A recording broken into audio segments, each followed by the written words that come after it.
I'm Sandy Chris. I'm the Executive Director for the Manufacturing Extension Partnership. The Manufacturing Extension Partnership is proud to be a sponsor of the 2024 Innovation Conference at Nissan. This conference provides an opportunity for manufacturers to seek out new technologies they may not have been exposed to. Technology changes at a rapid pace, so it's hard for manufacturers to keep up with the new technologies that can help them be more efficient, more productive at their facilities. I am Tanya McCall, Director of MSU's CAFS Extension. This will be our 11th year. We're just excited about just the number of exhibitors that have expressed interest in the conference and the number of attendees that are coming through as well. My name is Samantha Blackworth. I'm with PTC as their account manager. PTC is an industrial software company. We're based out of Boston, focusing in the design, engineering, and factory, helping customers with our software. We help with challenges with training, smart manufacturing, engineering, and change management, a couple areas. I think these conferences are really good for meeting clients that we haven't met before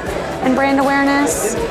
Being based out of Boston and here down in the Southeast, folks may not be familiar with us, so it's a really good way to get familiar with our products and what we have and where we might be able to help them in the factory. We always get into the discussion about the people part of this, and as you improve technology, maybe there aren't jobs for people, but really the jobs just change. You get the opportunity to upskill people, make them part of the design and the maintenance and all of the optimization that come along with these systems.